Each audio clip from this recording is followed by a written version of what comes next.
Ukraine waited. Not because it hesitated and lacked capability. Ukraine waited because timing was the weapon. When Russia rolled out its new Geran 5 drones, the celebration came first. Speeches, cameras, and pride. Then, the drones went to work. Ukrainian cities went dark. Power grids buckled. Heating systems failed, while the temperature hovered around 5 degrees Fahrenheit. The message was simple. The production was online, the pipeline was full, and the machine was finally running at full speed. That moment, right there, was the mistake. Ukraine didn't rush to answer drone with drone. It didn't try to swat them out of the sky one by one. It waited for the production lines to reach maximum capacity, for the assembly halls to fill, for storage depots to stack finished UAVs, nose to tail, for engineers, data servers, and logistics systems to concentrate into one physical point. Only then did Ukraine move. Because destroying a drone is temporary, destroying the place where drones are born changes the war. At 5:30 a.m., deep inside Russian territory, that lesson arrived at 270 miles per hour. Taganrog, Rostov Oblast. Not a border town and a gray zone. This was interior Russia. Safe Russia. Or so it was believed. The Atlant UAV manufacturing plant sat there like a monument to certainty. One of the largest military-industrial facilities in the country. Production lines running around the clock. Dozens of attack drones rolling out every day. The Geran 5 wasn't theoretical anymore. It was operational, proven, publicly praised, actively deployed. And around Atlant, Russia built what looked like an answer to everything. High above, S-400 systems guarded the airspace, tuned to hunt aircraft and cruise missiles. Closer to the ground, Pantsir systems waited to chew up anything flying low. Wrapped around it all was electronic warfare. Pole systems designed to strip GPS away, to make precision strikes wander off into nothing. It worked until it didn't. Because defenses don't fail all at once. They soften, relax, and develop habits. And inside the Taganrog air defense bubble, early morning watch teams had learned one habit too well. Ignore the small returns. The low ones. The clutter that looked like birds. That assumption sat quietly in the background for months. Ukraine noticed. For the previous 3 months, nothing happened. No strike and warning. Instead, Ukrainian intelligence watched. Over 2,000 hours of satellite imagery, shift rotations, weather patterns, radar response timing. Who sat behind the screens at dawn? Who didn't? They weren't looking for a broken system.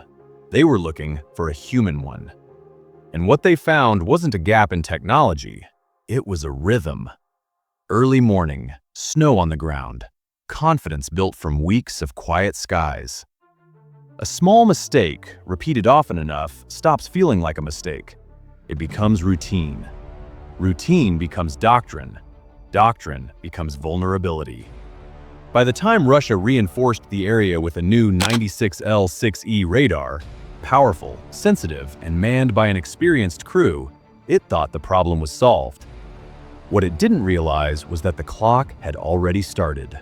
Ukraine chose winter dawn. Snow didn't just cover the ground, it flattened contrast. It swallowed shadows, blurred edges. Visibility collapsed into a white curtain that confused optics and softened depth. The production was peaking. Assembly halls were full. Storage hangars were packed. Data servers were live. The factory was breathing at full capacity. If Ukraine struck earlier, the damage would be limited. If it waited longer, defenses would harden again. This was the window. The cost of failure wasn't just money. Roughly $3.5 million in drones would vanish if the strike collapsed. Worse, the opportunity itself would be gone. Russia would learn, adjust, close the door. So Ukraine didn't open with the punch. It opened with a lie. At 5:11 a.m., inside a cramped control room 90 miles from the border, Ukrainian operators began launching. The first wave went up fast and loud. 18-5 Banshee Jet 70 drones shot skyward, accelerating past 410 miles per hour. On radar, they didn't look like drones at all. They looked like fighters. Big signatures, aggressive profiles, the kind that force commanders to react without hesitation. And that's exactly what happened. Inside the Russian command center, the screens flared to life. Targets were coming in fast, screaming at high altitude, leaving no room for doubt. There was zero hesitation. The order was issued immediately. Lock them up. Finish them. Pantsir systems spun alive. Missiles launched in rapid succession. Fireballs blossomed across the sky as targets disappeared one after another. 8 destroyed in under a minute. To the Russian crew, it looked clean, textbook. Another clumsy Ukrainian raid crushed before it mattered. Inside the Ukrainian bunker, nobody flinched. Those drones were never meant to come back. They were bait. 25 seconds. That was the cost they accepted. Focus got dragged upward, radar stayed locked, and for those 25 seconds, the wrong problem took over every screen while everything else slipped past. And beneath that distraction, the real strike lifted off in silence. 52 HX-2 loitering munitions lifted into the cold morning air, then almost instantly sank back down. Roughly 100 feet off the ground, sometimes even lower, they stayed tight to the terrain, tracing every rise and dip, using snow cover and ground clutter to blur their shapes until they nearly disappeared. They didn't fly straight for the factory. They paced the deception. Timing mattered more than speed. This wasn't manual flying, not entirely. A custom-built AI system called Bonds was running everything behind the scenes, handling formation logic, optical navigation, and real-time wind correction all at once. It wasn't dependent on GPS by itself, so when signals weakened or got messy, it didn't freeze or panic. Instead, it read the terrain below, compared visual shapes and patterns, and kept making constant micro-adjustments to stay on course no matter what changed. Above them, a Jump 20 reconnaissance UAV orbited at 17,000 feet, invisible to the chaos below, feeding real-time data into the system. Wind speed, drift, corridor alignment, even crosswinds pushing 18 miles per hour were accounted for. But the humans were still there, hands on controls, eyes locked on feeds, ready to take over the moment something drifted wrong. They knew the math. Once the decoys died, they had less than 5 minutes before experienced Russian operators realized where the real threat was coming from. The clock was already running. At 5:30 a.m., the Russian commander felt it. The sky went silent way too quickly. No debris raining down, no second wave coming through. Just that hollow calm after a win, the kind that never sits right with anyone. He called for a complete sweep. Every altitude, every frequency, nothing ignored. And this time, he didn't rely on routine displays. His eyes went straight to the raw feed from the newly deployed 96L6E radar. Inside the clutter, he saw movement that didn't belong. Not jets and birds, predators hiding in noise. He drew the box himself, and when he marked those faint returns as hostile, the fight entered its final phase. The response was immediate. Pantsir launchers slewed hard, tubes elevated. A violent chain of ignition followed as missiles tore out of their canisters and clawed into the snow-choked sky. 5, then 10, then more. Each interceptor accelerating to thousands of feet per second, hunting what the commander now knew were the real targets. On Ukrainian screens, warning tones cut through the room. Missile tracks showed up, and more than one, moving in hard and closing fast. And then something nobody planned for slammed into the operation from the side. The weather turned. What had been concealment became chaos. Winds surged past 30 miles per hour. Snow thickened into a blinding wall. Horizons on FPV feeds tilted violently, then vanished altogether. The AI reacted instantly, correcting vectors, compensating drift, but the change was too sharp. 6 drones clipped each other mid-air. They didn't fall. They detonated.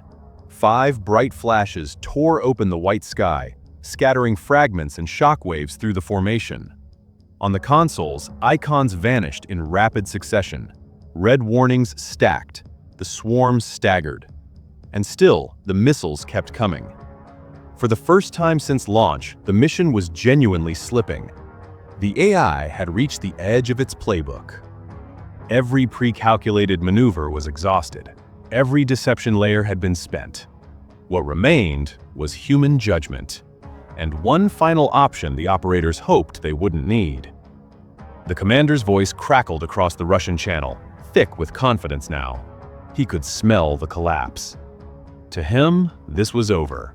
The prey was wounded. The sky was closing. Inside the Ukrainian bunker, nobody spoke. One operator raised his hand, fingers hanging there for a split second before finally pressing down.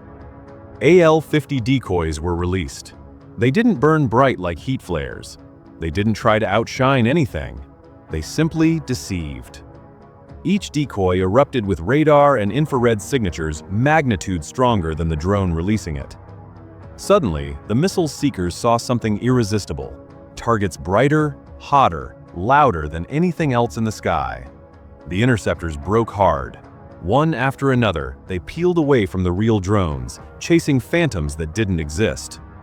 Seconds later, they detonated in empty air, fireballs blooming 1,000 feet away from anything worth killing. On the Russian channel, the laughter stopped. Silence replaced it. The commander wasn't hunting anymore. He was watching something he could no longer touch. With the final interceptors gone, the Ukrainian operators issued the last command. The swarm split, not chaotically, cleanly. 5 strike groups forming in seconds. One surged toward the main assembly hall. Another locked onto component storage. A third aimed straight for the central control building. The largest group curved toward the drone hangars, where finished UAVs waited for deployment. And now, the same wind that had nearly destroyed the mission became an ally. Tailwind. The remaining drones accelerated into their attack runs, riding the weather instead of fighting it. Navigation stabilized. Inertial systems took over. GPS became optional. Each HX-2 locked onto its target with an error margin measured in feet. The first impact punched through the assembly hall roof, slicing through reinforced steel before detonating directly above the production line. Then, the rest followed. Not random hits, calculated ones. Each warhead carried a delayed fuse, 0.8 of a second, just long enough to detonate inside enclosed spaces. Pressure had nowhere to go. Shock waves multiplied, electronics shattered, support columns warped, roof sections folded inward like paper. More than 200 UAVs in final assembly disappeared under tons of collapsing steel and concrete. At the control center, secondary explosions ripped through server racks. Data vanished. Schedules erased. 3 months of production planning died in under a second. This wasn't destruction. It was erasure. Air raid sirens screamed across Taganrog, but they were ceremonial now. The damage was already complete. FSB units flooded the area, sealing roads, blocking cameras, trying to contain something too large to hide. Above the ruins, a column of black smoke climbed nearly 1,000 feet into the winter sky, visible for miles. Satellite imagery confirmed what ground crews already knew. 70% of production capacity was gone. The assembly hall was a crater. The hangars were wreckage. Finished drones, Russia's next wave, were buried, burned, or broken beyond use. Engineers were dead, workers gone, systems wiped, and the effect rippled outward immediately. Russian units that depended on those drones went blind. Launch tempos slowed. Recon gaps appeared. Within 72 hours, Ukraine exploited the disruption, striking elsewhere while Russia scrambled to understand how its interior had been breached so cleanly. This wasn't revenge. It was patience turned into force. Ukraine didn't try to outshoot Russia's air defenses. It waited for production to peak, for confidence to harden into routine, for systems to rely on habit instead of vigilance. Then, it removed the source. The lesson is simple and brutal. In modern warfare, victory doesn't belong to the side with the biggest inventory. It belongs to the side that knows when not to act, until the moment acting matters most. Russia learned that lesson at dawn, and the next time a factory fills somewhere else, the clock may already be ticking again. If you enjoyed this breakdown and would like to see more analysis like this, please subscribe to the channel.